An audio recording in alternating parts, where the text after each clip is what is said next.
Move away from our viewer question for the moment and bring in what is going to be, I think, a delicious Friday morning breakfast. I look forward to it. I'm worried about this. I'm worried about my suits not fitting me in a couple of weeks. They're going to fit you. They're Don't worry. fit me. They're going to fit you. Jeff the chef. Morning. Hi, how are Teddy, you? are we good? I feel like I'm being neglected, Jack. No, we're giving you some love. I mean, for goodness sake, man. For goodness sake, we found you. All right, so, because last week you had very fancy trays, which I almost bumped over on air. That's why I was so scared to touch the food. Almost threw you over the building also. Yeah, you almost threw me out the building as well, because I didn't want to eat the food, the fish dish. So what do we have? I can see croissants. You've stabbed 3 of them with a fork. What else do we have? Oh, sorry, we were having this debate last week. Yeah? Macaron, macaron. What do you call those things? Please, can we settle this? So, South Africans call it a macaroon. It's actually a completely opposite thing, a macaroon. It's actually a macron, a macron. Like the French president. Once you say it is a macron. But South Africans say macaroon because we do things like that, yeah. We do things differently. All right, we're looking forward to having like a bite. us today. We've done something very different today, a very simple breakfast for today. We're starting with a basic butter croissant. It's delicious. And our Just Teddy signature buttermilk flapjacks, waffle steak this week. And then we're going to wash that all down with a lovely Jasmine Queen tea. Jasmine Queen tea. I'm trying to get into. But you enjoy your tea. I enjoyed it. It's always quite weird for me, but Jeff knows I'm trying to be better and drink the tea as we go. And we look at that on camera. So, Jeff, what we're going to do is we're going to ask you to start bringing that over for us while we bring back into the conversation. A man who's taken TikTok by storm in the country and is now charting in the top 20. Jeff, this is Will. Will, this is Jeff, by the way. Jeff. So, can we just talk, Will, for a second?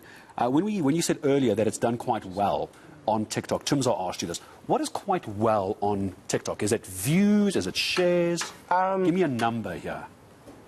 I don't know how many views all videos have racked up. Because ultimately you when promoting the song, before I'll talk about Miss Me for now, but before Miss Me came out, thank you, it was a lot of like promotion before the release. Right. And so you're trying to build pre-saves and get people excited about the release of the song.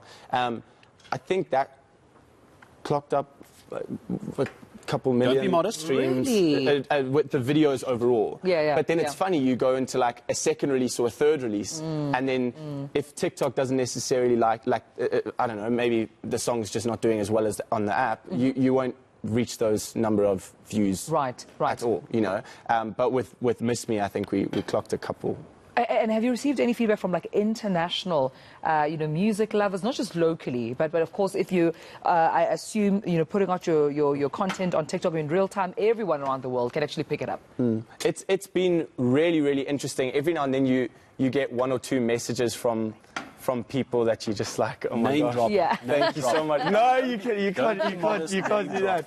But I think that was just kind of one of the most like surreal things. And I went over to LA at the beginning of this year to write a bunch. And David and Bubele, who are my producers, live out in LA now. So it was awesome to be with them and to be writing in studio with them. So it's been awesome. It's amazing. When did this all start, though? Was this a lockdown project? Because I want to say, like, you started when you were younger, but you are younger. So when did this kick in? When did the TikTok happen? When did the moment someone said, let's film this? How long ago? So I started writing songs at about 16, 17. And then when I went off when I graduated high school, went off to uni, I then left all my music stuff at home and was like, you know what, I'm not going to do this music thing. It was just a hobby. And then lockdown hit in my first year. And I suddenly was back at home with those like first heavy 30 days of like no one leaving your home. I didn't know what to do because uni had also stopped teaching any courses and stuff. So suddenly it was a chance for me to just dive back into music. And I kind of wrote a song a day and put one of those songs out on SoundCloud. And it started moving a little bit. It didn't do like insane number of streams, but it did enough to kind of reach friends of friends. And that's how I got introduced to David Belshaw. And he was one of the producers that I started working with. And then his production partner is a guy called Bubele Boy. And they were just so helpful and took me under their wing. And it started off as just us having fun. There was never this idea of going like, okay, cool, like you're going to become a singer and you're going to do it or try to do it as a career, you know.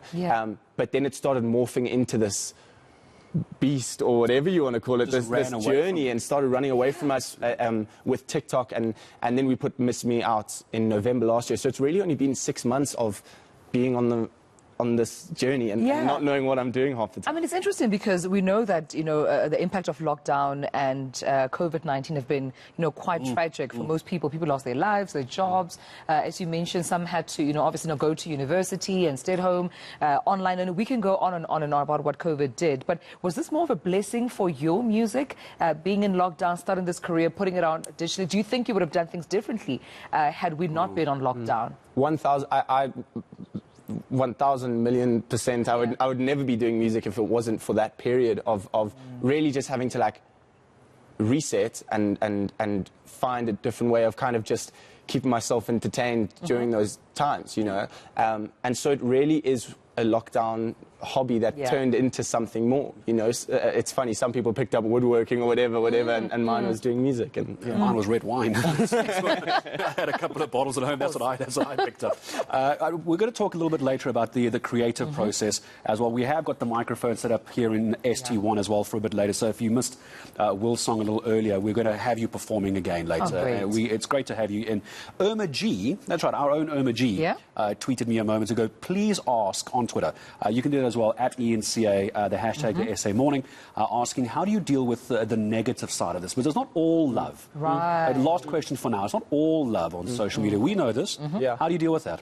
It's been interesting. I think my parents are awesome, and I chat to them a lot. And but I think I've been very overwhelmed by the love that I've felt so far. You know, I think it's been incredible the way that South Africans have kind of gone like, oh, we got you, like, don't, like, come on, like, miss, like, cool, like, we'll sing your song if you want us, like, if we love it, we got you.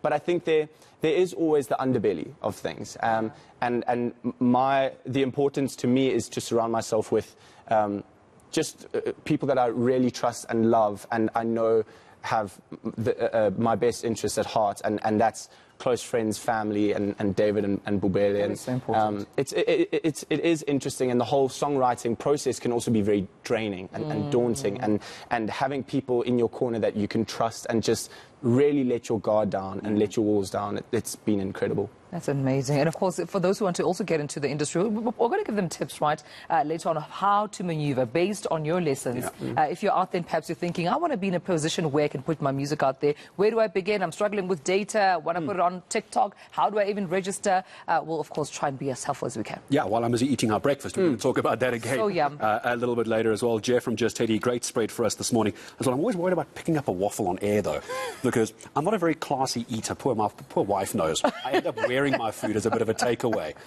So my TD wants me to try and pick up. He dares you to try it. He dares. I'm going to go for what do you call it? A macaroon. Macron. Like the French president. Macron, monsieur. It is my Emmanuel Macron. Same. Is that right? My Emmanuel Macron. That's the one. That's the one. At least you don't have a beard, and it's not. There you go. We're back now. There's a market. I'll dive in as well.